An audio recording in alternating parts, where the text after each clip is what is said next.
Now let's talk about grip. Now, I've designed a grip trainer that should be out mid to late 2020.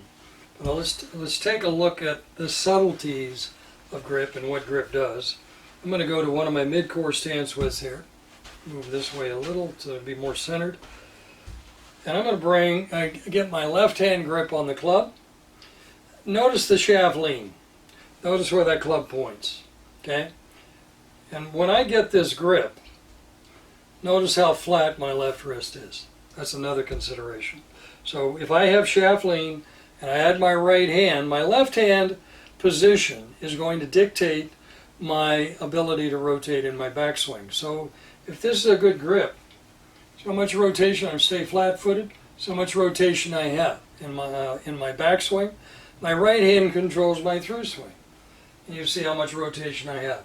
If I change from this shaft lean to no shaft lean, or little shaft lean, I cup my left wrist, that's all I have. I cannot turn back any further. If I free this up, now I have rotation. So strength and weakness, cup, shaft lean, all of these factors. I'm going to get much more on top. It's called a very strong grip clockwise. Counterclockwise is very weak. I'm stuck again. I cannot turn. So what happens in the golf swing as you stop, even though you might have optimization, as the rotation of the shoulders stop, you're going to tend to lift.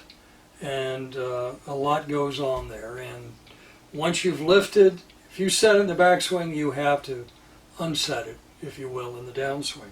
So, grips at my side, I have fine neutral, bring it up,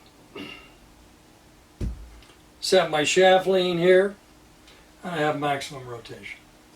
Add my right hand, my through swing, I still have maximum rotation because my right hand determines my through swing.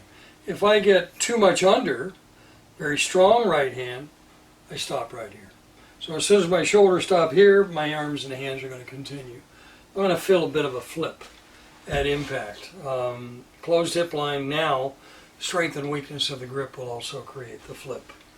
So the grip trainer will go into the subtleties of, for example, notice how much heel pad I have on top here. Heel pad is critical. So let's take a look. Again, flat left wrist, shaft lean is set, maximum rotation. So if I hold that same strength, but I move the butt of the club so it's in the palm, I see this a lot. Not enough heel pad or the club's in the palm, same strength. Now I can't turn, I'm done. So these are some of the subtleties. Go back to where I was. Now I have maximum rotation. Get the butt of the club out of the palm.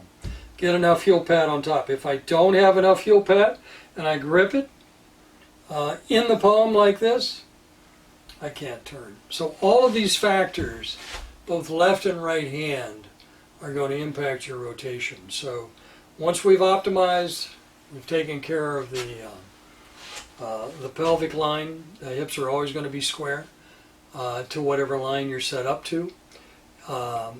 And once the hips are squared up, grip is going to impact. You'll have total freedom of motion.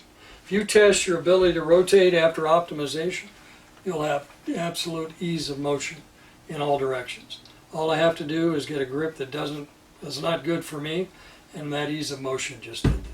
So your grip, the subtleties in grip, as you're going to learn as we move forward, are going to change everything. You're going to be able to keep the club face square, you're going to have that flat left wrist, and you're going to find ease of rotation back and through.